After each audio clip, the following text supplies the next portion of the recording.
블레싱 가든 세 번째 시간, 사망을 삼켜버린 사랑이라는 제목으로 같이 함께 말씀을 나누도록 하겠습니다. 사진을 제가 준비했는데 사진을 두 가지를 보여드릴 텐데 둘 중에 한 가지를 골라보시기 바랍니다. 마음에 드는 거를 하나 골라보시기 바랍니다. 네, 왼쪽에 사진이 있고 또 오른쪽에 사진이 있는데 왼쪽에 잘은 안 보이지만 왼쪽에도 식탁이 있습니다. 이제 식탁이 있는데 거기도 그러니까 밥 먹을 공간이 있다는 거거든요. 그러니까 왼쪽에서도 밥을 먹을 수도 있고 오른쪽에서도 밥을 먹을 수도 있는데 여러분들은 어디서 사랑하는 가족과 같이 함께 즐거운 시간을 보내고 싶으십니까? 누구나 다 저 정갈하고 화려하고 아름답고 이쁜 그 정원에서 그곳에서 같이 함께 가족들과 시간을 보내고 싶지 않겠습니까? 여기서 혹시 왼쪽 나는 그냥 저 음식이 맛있기만 하면 뭐 그런 건 상관없다. 그런 분 혹시 계십니까? 사랑하는 가족들과 화려한 정원에서 이쁜 정원에서 그렇게 밥을 먹는 거를 그런 시간을 보낸 것을 다들 원하실 텐데 저는 여러분들이 항상 청년부 예배 때도 그렇고 소열이 문답 때도 그렇고 새벽 예배 때도 말씀을 전할 때도 그렇게 말씀을 드리지만 저는 여러분들이 행복했으면 좋겠습니다. 그런 기도 제목을 가지고 기도하고 있고 여러분들이 저런 정원 하나씩 가지고 뭐 우리가 또 이제 세상 살면서 그런 부동산에 대한 세속적인 욕심을 가지면 안 되기는 하지만 그래도 하나님께서 그런 것들을 허락하시면 야곱에게도 그런 축복을 허락하시지 않았습니까? 내가 누워있는 땅을 내가 밟는 땅을 내가 너에게 다 주겠다 그렇게 약속을 하셨는데 저는 여러분들이 저렇게 오른쪽에 있는 저런 아름다운 정원이 있는 가든이 있는 그런 전원주택에서 가족들과 함께 하하호 하면서 즐거운 시간, 행복한 시간, 기쁜 시간을 바라게 되시기를 원합니다. 근데 꼭 저런 화려한 정원이 없어도 서로 사랑하면서 함께 울고 함께 웃고 모든 것을 내 가족, 내 아내의, 내 남편의, 내 자녀의 시시콜콜 사소한 일들 하나하나 다 그 모든 것들을 같이 함께 내일인 것처럼 웃고 울고 즐기면서 나누는 것, 모든 것을 같이 함께 하는 그 기쁨, 그것들만 있어도 사실은 그곳이 블레싱 가든이지 않겠습니까? 오늘 말씀을 통해서 여러분의 가정이 블레싱 가든이 되게 하시고 또한 우리 교회가 하나님께서 한 자녀로 불러 모아주신 이 또 다른 가족이라고 할 수 있는 우리 교회가 블레싱 가든이 되게 하시길 축복합니다. 그런데 우리가 말씀을 듣고 저런 정원을 소유하게 되고 하나님이 그런 축복을 분명히 주실 수 있거든요. 이 땅에서 그런 것들을 소유하는 게 죄는 아닙니다. 저런 것들을 주실 수 있는데 지나치게 하나님보다 저런 것을 사랑하는 것이 죄이지 하나님 안에서 주신 축복과 은혜를 누릴 수 있는데 저런 것을 주실 수 있습니다. 여러분들에게. 저런 좋은 전원주택에 사랑하는 가족들과 저런 시간을 보낼 수 있는 축복을 허락하실 수 있는데 근데 그것이 영원할 수는 없습니다.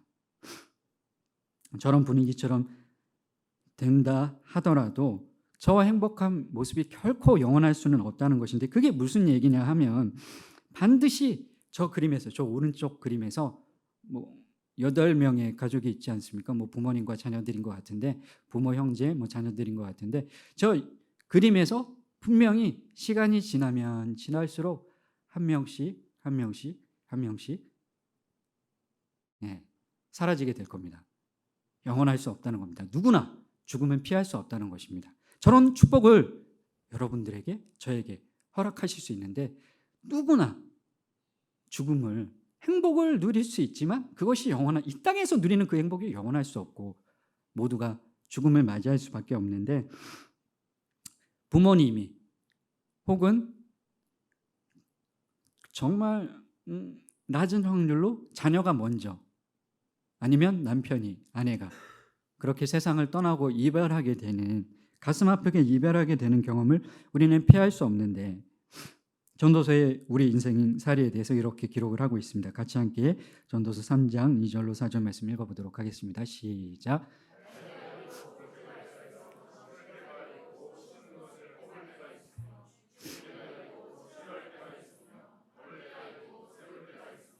울 때가 있고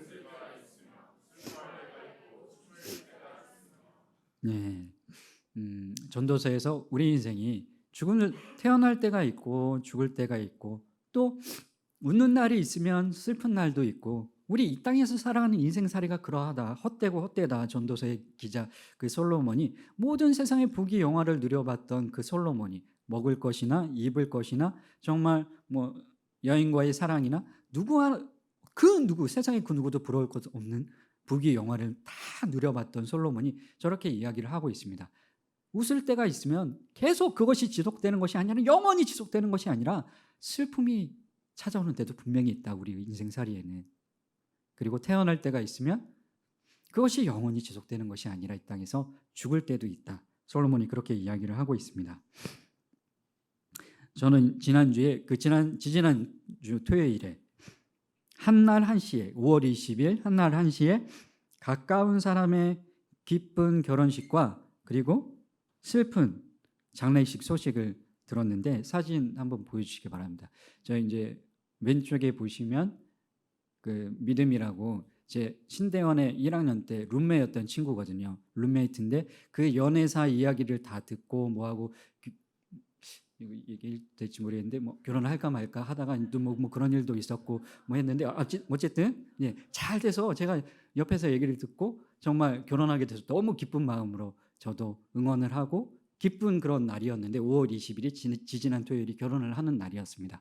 그런 기쁜 소식이 있었는가 하면 오른쪽에 보시는 것처럼 뭐 아시는 분들도 계시고 모르는 분들도 대부분 이제 책을 좋아하시는 분들 그리고 좀 신앙생활을 오래 하신 분들은 잘 아실 텐데 팀 켈러 목사님이 같은 날 5월 20일 그 한날 1시에 돌아가셨습니다. 그래서 우리나라에도 이제 그 뉴스에 많은 사람들이 많은 언론에서 보도를 하고 했었는데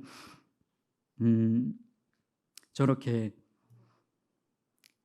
우리가 모두가 다 아는 목사님은 아닐 수 있지만 좋은 책을 많이 쓰셨고 그 팀 켈러 목사님이 그 장례식을 이제 많은 사람들이 치르면서 이제 슬퍼하고 애도하는 그런 시간들을 5월 20일 날 가졌는데 뉴욕에서 리디머 시티라는 그 뉴욕에서 도시 중심의 이제 사역을 굉장히 잘 하셨던 그런 분이셨는데 그 목회 사역을 통해서 그리고 우리 두란노 북에도 책이 굉장히 많이 있습니다. 여러 가지 책이 많이 있는데 뭐 센터 처치, 내가 만든 신, 결혼을 배우다 뭐 여러 가지 책을 쓰시고 사역을 하시고 하시면서 전 세계적으로 그런 복음의 선한 영향력을 많이 미치신 분이고 저도 많은 감명을 받았던 분입니다. 그런데 그런 분이 돌아가셨다고 하니까 저는 저 목사님을 알지만 저 목사님은 저를 모르시거든요. 그런데도 저는 얼굴 한번 뵌 적 없지만 그래도 내 정말 가까운 사람이 떠나간 것처럼 그런 어떤 마음이 먹먹해지는 것을 느낄 수 있었는데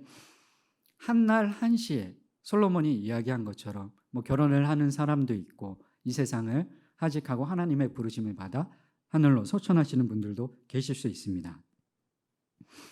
우리가 개인의 가정에서 그리고 하나님의 자녀로 불러 모아주신 하나님을 아버지로 부르고 그 자녀로 우리를 불러 모아주신 교회 안에서 넓은 의미의 가정 안에서 그런 일들을 누구나 다 겪을 수 있습니다.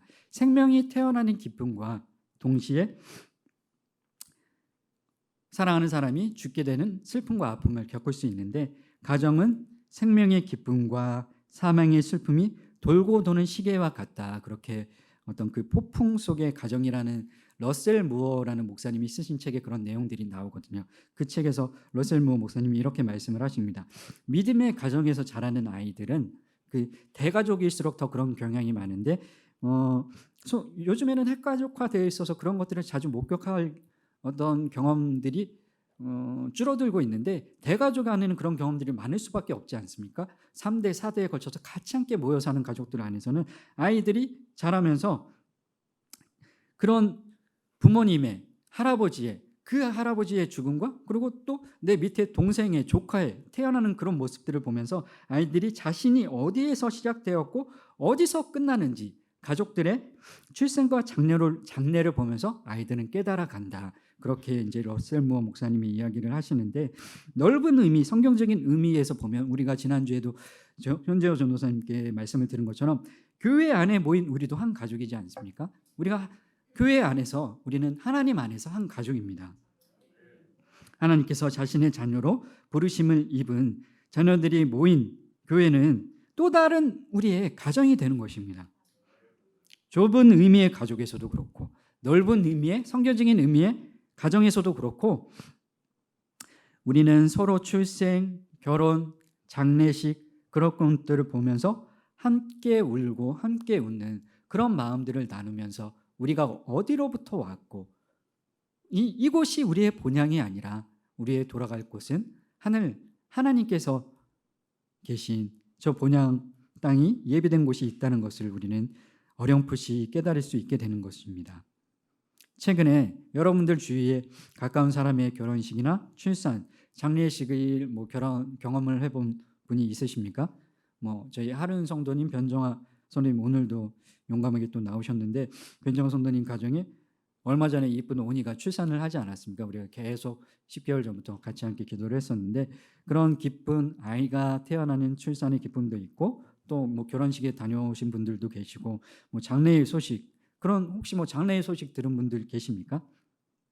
장례식까지 치른 것은 아니지만 곧 내 어머니나 내 남편이나 내 아버지나 누구가 의사로부터 죽음이 임박한 것 같다. 마음의 준비를 하시면 좋을 것 같다. 그런 이야기를 혹시 들어본 적 있으십니까? 오늘 본문에 보시면 죽음을 눈앞에 둔 우리의 사랑하는 가족에 대한 이야기가 등장을 합니다. 요한복음 13장 1절로 3절 말씀 같이 함께 읽어보도록 하겠습니다. 한 목소리로 읽도록 하겠습니다. 시작.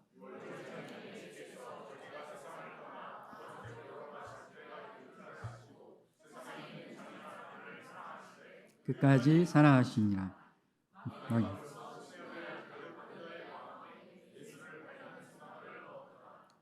저는 먹는 중 예수는 자기 손에 맡기신 것과 또 자기가 하나님께로부터 오셨다가 하나님께로 돌아가실 것을 아시고 아멘. 1절에 보시면 예수님께서 자기가 내가 세상을 떠나 아버지께로 돌아갈 때가 다 되었구나, 임박했구나, 곧 떠나갈 때가 하나님의 부르심을 받을 때가 임박했구나 그렇게 아셨다는 표현이 나오는데 그걸 몰랐다가 이제 그때가 되었네 그렇게 몰랐다가 아셨다는 것이 아니라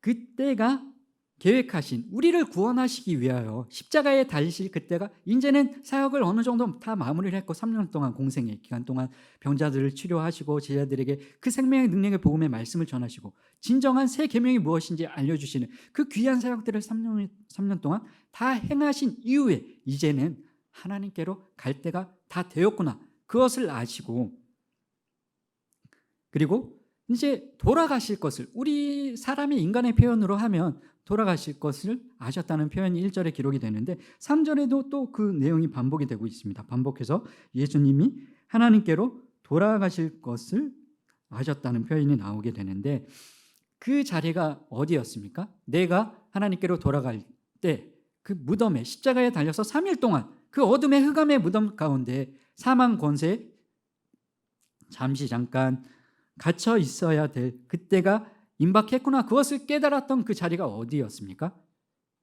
사랑하는 제자들과 아까 우리가 보았던 오른편 사진에서 보았던 그 사랑하는 제자들과 그 블레싱 가든에서처럼 함께 식사를 하시는 그런 자리였었습니다. 만약 여러분 자신이 또는 아니면 여러분의 부모님이 아니면 여러분의 자녀가 남편이 아내가 내일 죽게 된다는 내가 내일 죽게 된다는 그런 것을 알게 되면 어떤 마음이 드실 것 같습니까? 아니면 내가 아니라 내 아내가 내 아들이 내일이나 모레 곧 이번 주 안에 죽게 될 것이라는 시한부 선고를 듣게 되면 마음이 어떠실 것 같으십니까? 저희들이 그런 직감이 오면 여러분이 무슨 행동을 하고 무슨 말을 하실 것 같으십니까? 예수님께서는 어떤 일을 하셨을까요? 이제 그때가 임박했다는 것을 아셨다는 표현이 1절과 3절에 반복해서 기록이 되어 있는데 여러분들이 만약에 내가 내일 죽게 된다는 직감이 오면 어떤 행동을 하실 것 같으십니까? 어떤 말을 하실 것 같으십니까? 예수님은 어떤 일을 하셨을까요?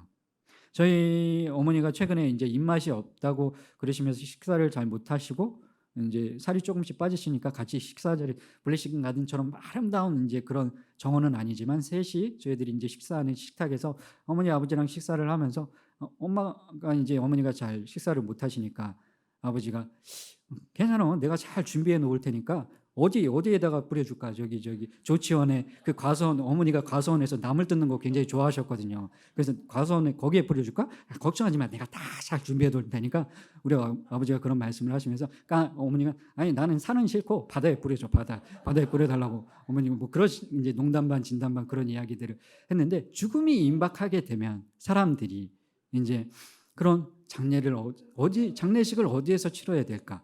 용인 장례식에 치러야 될까? 저기 삼성 좋은 장례식 1급 거기에 가서 치러야 될까? 장지는 또 어디로 해야 될까?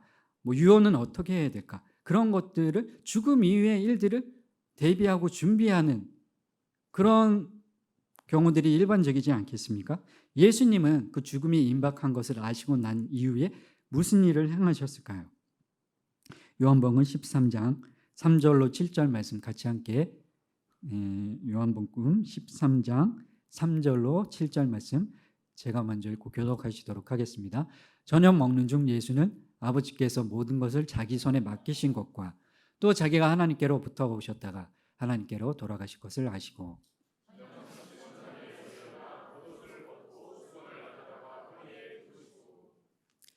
이에 대하여 물을 떠서 제자들의 발을 씻으시고 그 두르신 수건으로 닦기를 시작하여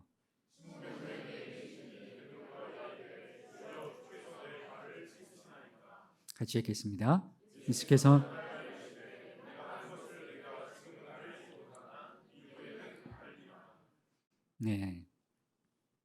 만약 여러분들이 내일 죽게 된다면 여러분의 자녀나 아내, 남편이, 아들이 이번 주에 죽게 된다는 소식을 듣게 된다면 어떤 말을 해주고 또 어떤 행동을 하게 되실 것 같으십니까? 예수님은 어떤 일을 하셨습니까? 지금 죽음을 직감한 사람들의 특징이 있습니다.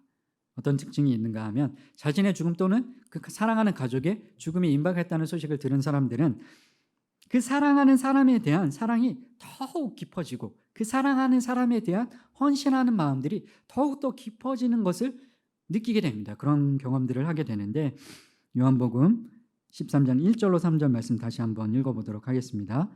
요한복음 13장 1절로 3절 말씀 시작.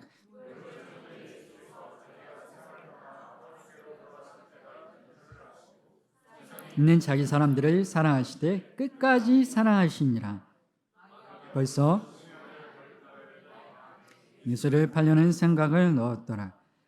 저녁 먹는 중 예수는 모든 것을 자기 손에 맡기신 것과 또 자기가 하나님께로부터 오셨다가 아버지께로 것을 아시고 아멘. 죽음을 직감한 사람들은 자기가 사랑하는 사람에 대한 그 사랑의 마음이 더욱더 깊어지고 그 사랑하는 사람에게 뭐 하나라도 무언가를 더 해주고 싶고 사랑의 고백이나 말들 그런 것들을 더 해주고 싶은 마음이 드는 것이 일반적이지 않습니까? 예수님도 그러하셨습니다. 1절에 보시면 자기 사람들을 사랑하시되 돌아가실 때가 이른 줄 아시고 자기 사람들을 사랑하시되 끝까지 사랑하시니라.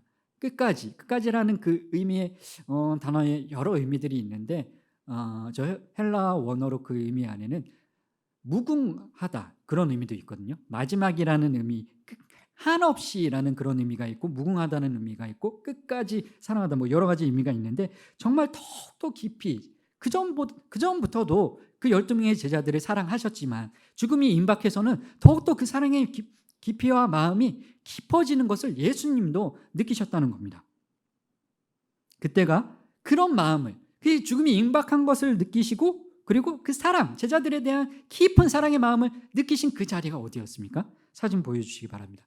아까도 말씀드렸지만 그 자리는 아까 우리가 보았던 그 오른쪽에 화려한 블레싱 가든처럼 같이 함께 즐겁게 만찬을 즐기는 자리였습니다. 그때 내가 죽을 것이 임박한 줄을 아시고 끝까지 제자들을 사랑하는 마음들을 더 깊이 느끼시게 되는데 그 이후에 어떤 행동들을 예수님께서 하시게 되십니까? 저희들이 3절로 7절까지 읽은 것처럼 아까 농담 반 진담 반 이야기했던 것처럼 장지 화장을 할지 매장을 할지 그런 이야기들 그런 생각들을 하신 것이 아니라 예수님께서 무슨 일을 하셨습니까? 3절로 7절에 기록이 되어 있는 것처럼 제자의 발을 씻어주셨는데 저기서 잡수시던 자리에서 일어나셔서 죽음이 임박했는데 제자들에 대한 사랑이 더욱더 깊어지는 그 마음을 느끼시면서 잡수시던 자리에서 블레싱 가든처럼 같이 함께 식사를 하시던 자리에서 그 사랑의 마음을 두 번째로 마귀가 가룟 유다에게 예수를 팔 생각을 집어넣었다더라. 그것을 예수님께서 아시고 3절에 다시 한번 내가 죽음이 임박했구나.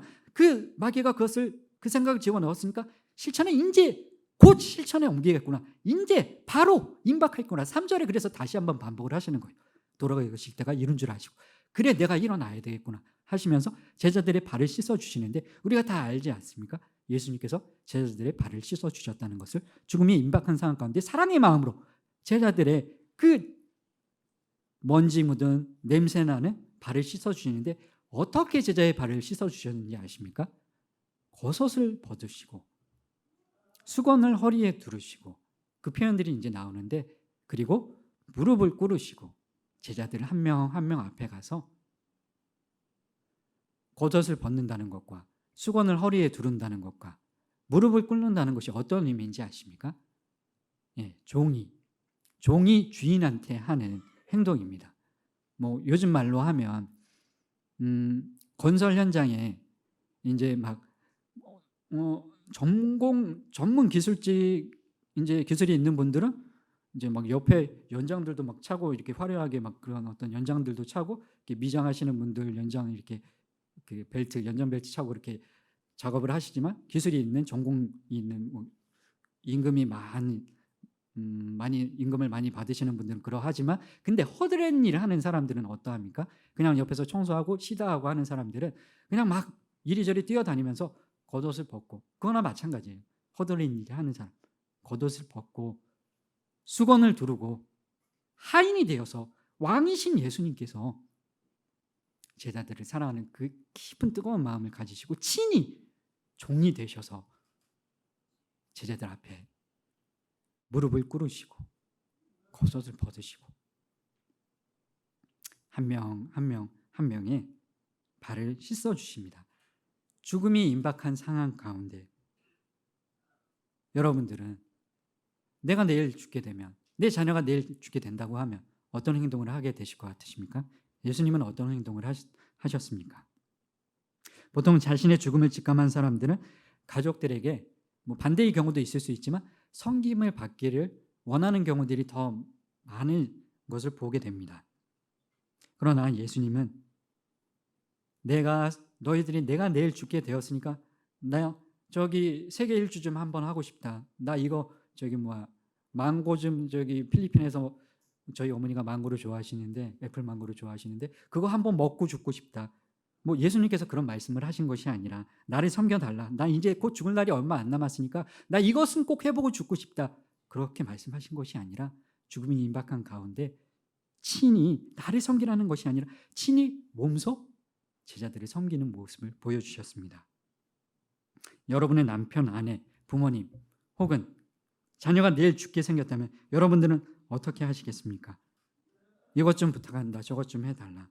뭐 이제 버킷리스트라고 하지 않습니까? 자기 이제 시한부 선고를 받은 사람들이 뭐 쭉 이제 소원하는 죽기 전에 해야 할 일들 그 리스트를 적은 것은 이제 버킷리스트라고 하는데 뭐 그런 것들을 해놓고 뭐 사고 싶은 거, 가보고 싶은 거, 먹고 싶은 거 그리고 해주고 싶은 말들 그건 이제 버킷리스트가 있을 수 있는데 그런 것들을 이야기할 수도 있고 가족들에게 그런 것들을 원할 수 있는데 그것을 그럼 가족이 들으면 깊은 애정과 안타까운 사랑의 마음으로 가족들은 그 소원을 들어줄 수도 있습니다. 언젠가 여러분 옆에 지금 옆에 있는 사랑하는 가족들, 자녀들 언젠가 다 죽음을 맞이할 수밖에 없다는 사실을 잊지 마시기 바랍니다. 그날이 언제가 될지는 우리는 모릅니다.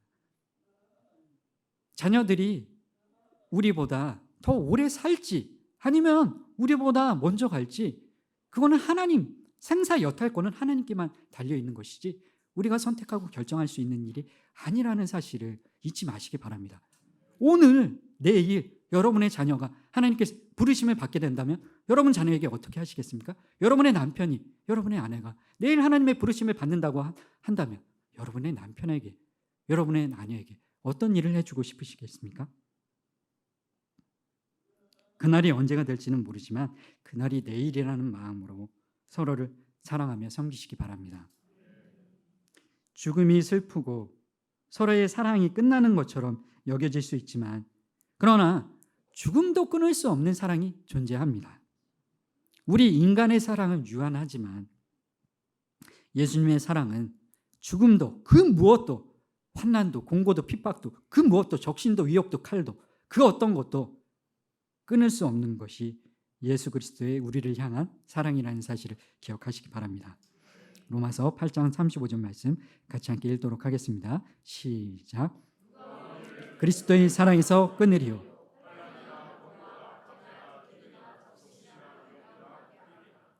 아멘. 예수님은 여러분들을 사랑하십니다. 그 사랑은 무엇도 끊을 수 없습니다. 예수님은 죽음이 임박한 그 상황에서 나에게 무엇을 해달라, 나를 섬겨달라, 그런 말씀을 하신 것이 아니라 친히 제자들의 발을 씻어주셨습니다. 겉옷을 벗고 허리에 수건을 두르고 제자들 한 명 한 명 앞에 가서 발에 무릎을 꿇고 그렇게 제자들의 발을 씻어주셨는데, 그런 사랑이 예수님의 사랑인데, 그렇게 제자들의 발을 12명의 제자들의 발을 씻어주실 때 그 12명의 제자들 중에 가룟 유다도 있었고 배신자가 2명 있었습니다. 가룟 유다와 베드로, 배신자가 2명이 있었는데 쭉 발을 씻어주시면서 가룟 유다 차례가 되었을 때 건너뛰셨을까요? 아니면 가룟 유다도 닦아주셨을까요? 베드로 차례가 되었을 때 베드로, 이 녀석은 내일 나를 욕하고 3번이나 모른다고 저주하고 배반하고 배신할 녀석인데, 그걸 예수님께서 아시는데 그 앞을 지나가시면서 건너뛰셨을까요? 베드로의 발도 씻어주셨을까요? 가룟 유다의 발도 씻어주시고 베드로의 발도 예수님은 씻어주셨습니다.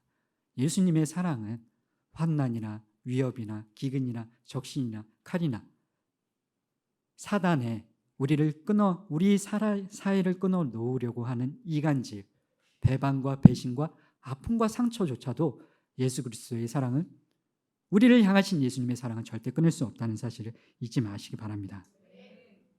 예수님께서 제자들의 발을 씻어주신 이유가 무엇일까요? 같이 함께 요한복음 13장 14절로 15절 말씀 같이 함께 읽도록 하겠습니다. 시작.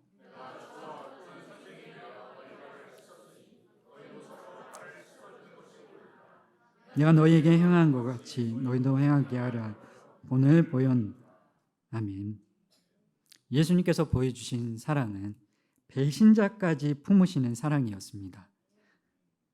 사망의 슬픔과 사망의 고통과 사망의 공포와 배신의 아픔까지 삼켜버리는 사랑이 예수님의 사랑이었습니다.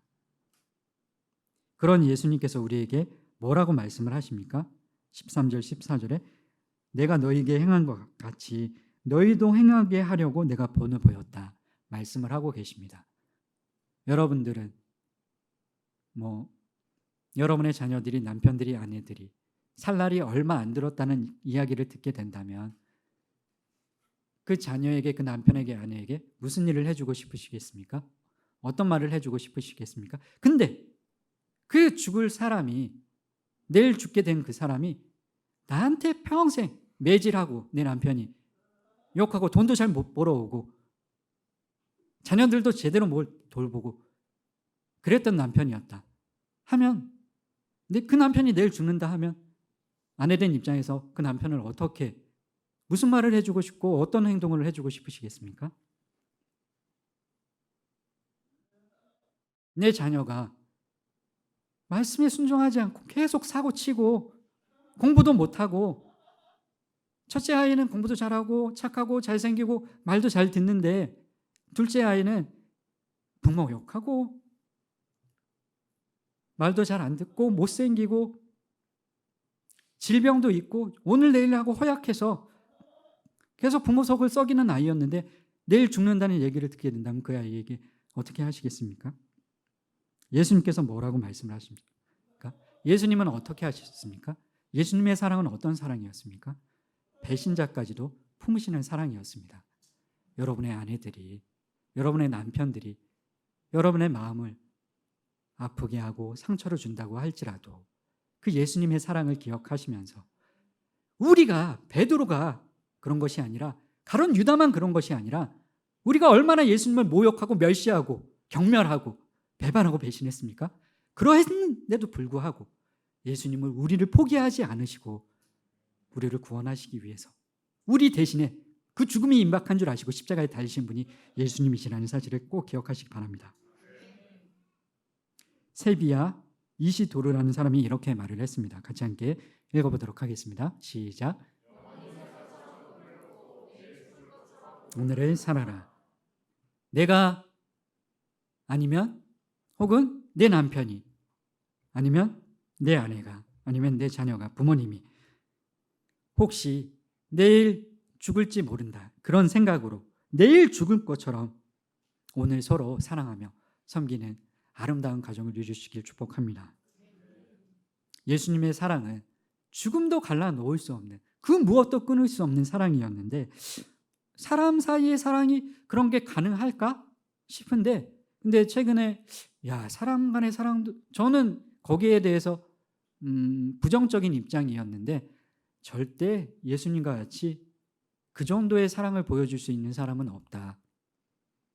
배반하지 않고 배신하지 않고 변치 않고 사랑의 모습을 보여줄 수 있는 사람은 누구도 쉽지 않다, 없다 그렇게 여기는 사람이었는데 그것에 가까운 사람을 제가 이제 유튜브에서 설교를 이제 준비하다가 찾게 되었는데 그 아내가 간암 말기 암 선고를 받게 되었는데 간암 말기 선고를 받기 전에 2년 동안 연애를 했습니다. 근데 연애하는 기간 동안 아버지는 반대를 하시고 왜냐하면 그 아내는 교대를 나오고 잘 배우고 이제 선생님이 될 사람이었고 그 남편 될 사람은 어려서 일찍 부모님을 잃고 그냥 마트에서 생선가게에서 생선 파는 그런 일을 하는 사람이었는데 근데 그렇다고 해서 이 사람이 고등학교까지만 졸업을 했지만 굉장히 박학다식하고 이제 말하는 것들을 그분이 이제 말씀하시는 것들을 들어보면 생각의 깊이와 지식의 넓이가 넓다는 것을 느낄 수 있는데 근데 생선가게하고 고아하고 고등학교 졸업했다고 해서 부모의 아버지의 반대 때문에 결혼식을 올리지 못합니다. 그래서 결국 자기네들끼리만 혼인신고를 하고 그렇게 결혼 생활을 하다가 아내가 말기암 선고를 받았다는 것을 이제 듣게 되는데 그 이후에 영상 한번 같이 함께 보도록 하겠습니다. 이제 나오는 그 아내분은 남편분이 2년 동안 정말 지극정성으로 병원에 살면서 간병을 하거든요. 그래서 병원에서 굉장히 이제 유명 인사로 그럴 정도로 아내를 굉장히 많이 사랑하고 마지막 보내는 그 길 가운데 열심히 할 수 있는 모든 것들을 다 해줬는데 드레스도 준비하고 결혼식 마지막으로 해주려고 했는데 그 결혼식 전날인가 마비가 와가지고 결국에는 마지막 마비가 오면서 입을 이제 이야기를 조금만 할 수 있는 그런 상황이 됐는데 그때 이제 마지막으로 아버지가 찾아오시거든요. 제가 가장 이제 쭉 보면서 여러 이제 내용들이 감명이 깊었긴 했는데 아직까지도 그 아내를 잊지 못하고 그 사랑의 마음을 지키는 것도 감명 깊지만 이제 그 죽은 아내가 죽기 전에 이제 아버지가 병실에 찾아왔잖아요. 마비가 되고 병실에 찾아왔는데 그때 아버지한테 이제 잘 이제 마비가 됐으니까 발음이 정확하진 않은데 아빠 미안해, 아빠 사랑해 그렇게 이야기를 하는데 그게 굉장히 좀 마음에 깊이 와닿았던 것 같아요. 마음이 남았던 것 같은 생각이 드는데 여러분들은 만약에 내일 여러분의 아내가 여러분의 남편이 여러분의 부모님이 하나님의 부르심을 받게 된다고 하면 어떤 말을 해주고 싶으십니까? 어떤 일을 해주고 싶으십니까? 여기 이제 백그라운드 뮤직에 나왔던 이승환이라는 가수 아십니까? 여기 아시는 분들도 계시고 모르시는 분들도 계실 텐데 아시는 분들은 옛날 분들이 어저께 제가 주은이랑 같이 이제 친구처럼 지내는데 친구처럼 생각하는데 같이 소리문답하면서도 노래만 같이 함께 이야기를 나눴었거든요. 같이 함께 들었었는데 친구처럼 생각하고 명확하게 같이 함께 지내는데 주은이나 뭐 다빈이가 이승환을 모르는 거예요. 그래가지고 충격을 먹었는데 이렇게 세대 차이가 많이 났었나? 충격을 먹었었는데 근데 또 다빈이 언니인 다현이는 또 알아. 몇 살 차이 안 나는. 뭐 그래가지고 그랬었는데 그 이승환이라는 가수가 그 가사를 썼는데 아까 나온 그 가수를 썼는데 그 이야기가 나옵니다. 이제 마지막 그대는 나에게 끝없는 이야기. 제가 노래를 못하니까 따라하지 못하겠는데 그대는 나에게 끝없는 이야기. 그 가사가 그렇게 나오거든요. 끝난 것 같지만 죽어서 끝난 것 같지만 끝나지 않은 사랑의 이야기라는 겁니다. 어떻게 저렇게 사람이 예수님이 아니라 신이 아니라 사람이 변치 않고 오랜 시간 사랑할 수 있을까요? 저 영상 보면서 참 많이 저 남자분에게 깊은 인상을 받았는데 사람에게도 그런 사랑이 가능한가 보다 그러면서 깊은 감명을 받았는데 왜 한 번도 본 적 없는 그 사람의 이야기를 보면서 제가 감명을 받았을까요? 저 사람에게뿐만 저분에게만 감명을 받은 게 아니라 아까도 말씀을 드렸던 것처럼 한 번도 만나본 적이 없는데 그 팀 켈러 목사님에게 그 목사님 장례 소식에 왜 저 친구가 이제 저도 카톡으로 소식을 알려줘서 알게 됐었는데 제 학교 친구들이나 왜 그분의 소천하셨다는 소식에 마음이 먹먹해지는 기분은 한 번도 만나본 적이 없는데 왜 그런 기분을 느끼게 되는 걸까요?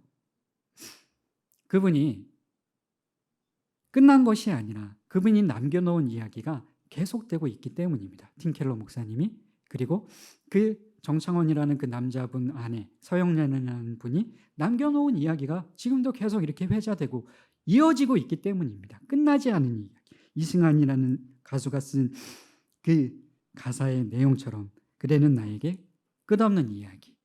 끝나지 않았기 때문에 우리가 감명을 받을 그 이야기를 보면서 우리 마음에 남겨놓은 기쁨, 슬픔, 행복, 그 감동의 이야기 때문에 우리는 감명을 받을 수 있는 것 같습니다.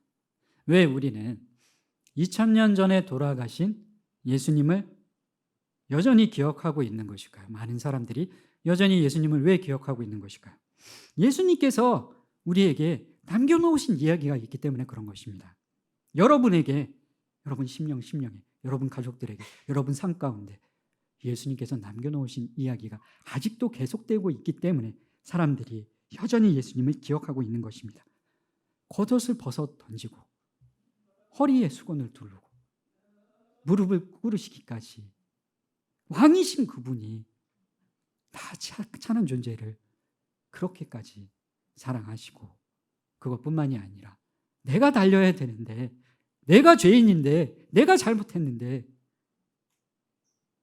나 대신에 손에 발에 못이 박히고 나 대신에 머리에 가시관 쓰시고 나 대신에 모욕과 조롱을 당하시고 나 대신에 침뱉음을 받으시고 나 대신에 채찍을 맞으시고 나를 구원하시기 위해서 하셨던 예수님의 그 이야기가 지금도 계속되고 있기 때문에 우리는 여전히 예수님을 기억하고 있는 것입니다. 우리는 모두 다 죽음을 피할 수 없습니다. 자녀들이든 부모님들이든 할아버지들이든 우리는 누구든지 죽음을 피할 수 없습니다. 여러분들은 남은 사람들에게, 여러분들이 먼저 가고 남아있는 사람들에게 어떻게 기억되기를 원하십니까? 여러분들의 이야기가 어떻게 이어지게 되기를 원하십니까? 언젠가 이 땅에서 분명히 우리가 서로 헤어지는 날이 오게 될 텐데 남편에게, 아내에게, 자식에게, 부모에게, 형제에게 내가 떠나가고 난 이후에 어떻게 여러분들은 기억되고 싶으십니까? 사진 보여주시기 바랍니다. 이렇게 돌아가신 분들이 계시는데 저 왼쪽에 있는 분 그리고 오른쪽에 있는 분 여러 가지 사건 사고에 연루된 분들이신데 물론 혹시라도 좋아하는 분들도 계실 수 있고 여러 작품과 여러 결과물들을 남겼으니까 좋아하는 분들이 혹시 계실 수도 있는데 성폭행을 하고 그 미투 사건 때문에 이제 도망 다니다가 외국에서 그렇게 죽게 된 김기덕 감독 거기 보면은 이번 사실 아무도 모른다 이렇게 기사에도 그렇게 적혀 있고 그렇게 죽음을 맞이했습니다. 초라하게. 그리고 전두환 전 대통령, 그분이 죽었을 때 여러분들 어떤 감정을 느끼셨습니까? 남아있는 사람들이 어떤 감정을 느꼈을까요?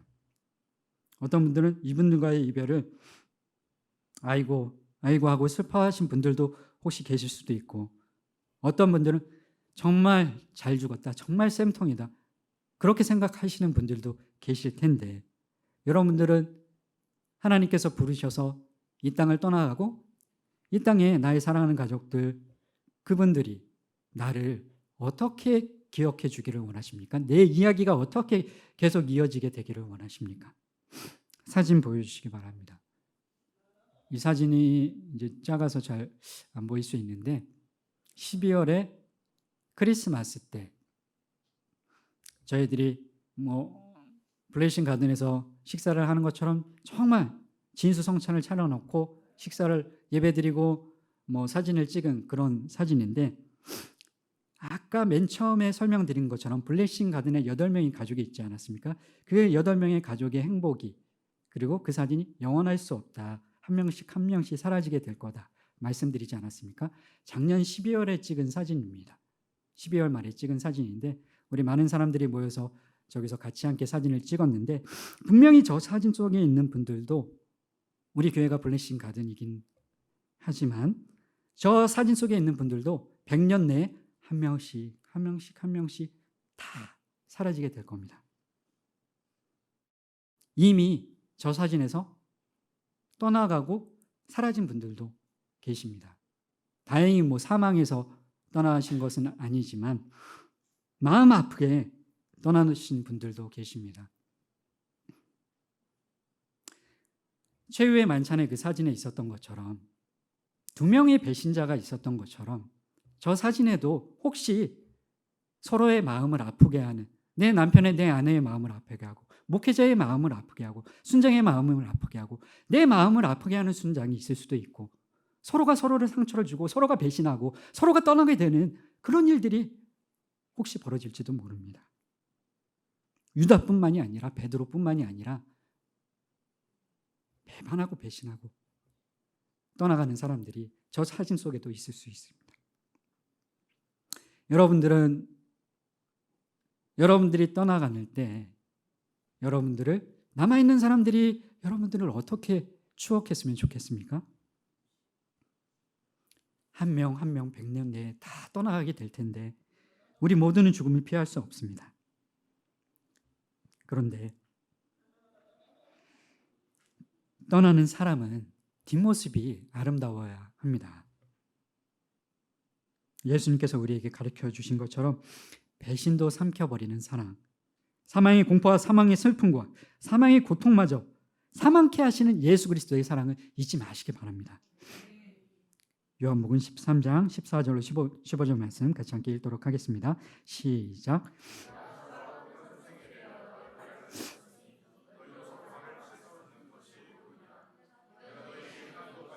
너도 행하게 하려 하여 오늘 보였노라.